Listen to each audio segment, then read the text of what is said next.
મોહરમ તહેવાર અનુસંધાને 3 ઇસમોને પાસાના કાયદા અંતર્ગત જેલ હવાલે કરતી ચોક બજાર પોલીસ કમિશનર શ્રી અનુપમસિંહ ગેહલોત સાહેબ તથા સંયુક્ત પોલીસ કમિશનર શ્રી સેક્ટર 1 તથા નાયબ પોલીસ કમિશનર શ્રી ઝોન 3 તથા મદદનીશ police commissioner Shri E division Surat નાઓએ મોહરમનો તહેવાર અનુસંધાને શરીર સંબંધી ગુના કરવાની ટેવવાળા ઇસમો ગુનો કરતા અટકાય અને ગુના ઉપર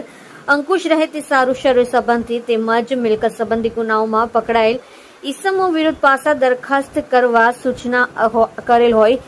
જે સૂચના અને માર્ગદર્શન આધારે police inspector Shri VV Vagadia સાહેબ ચોક બજાર પોલીસ સ્ટેશન સુરત શહેરનાઓને માર્ગદર્શન હેઠળ સર્વેલન્સ સ્ટાફના assistant head constable Sanjaysinh Karshanbhai નાઓને શરીર સંબંધિત ઇસમો 3 ઇસમો વિરુદ્ધ પાસા દરખાસ્ત તૈયાર કરી પોલીસ કમિશનર સાહેબ શ્રી સુરત શહેરનાઓ તરફ મોકલી આપેલ જે તમામ પાસા દરખાસ્ત પોલીસ કમિશનર સાહેબ શ્રી નાઓ દ્વારા મંજૂરી કરી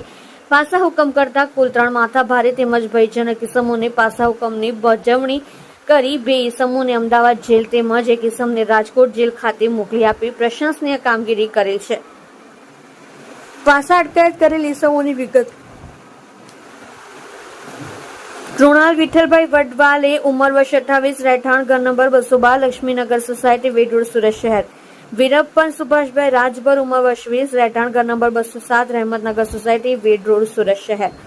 ચેતન ઉર્ફે બટકો દિગંબરભાઈ નિગોડ ઉંમર વર્ષ 24 રહેઠાણ ઘર નંબર 150 વિજયનગર સોસાયટી વિભાગ 2 વેડ રોડ સુરત શહેર તથા પ્લોટ નંબર 73 ઉદયનગર સોસાયટી વેડ રોડ સુરત શહેર.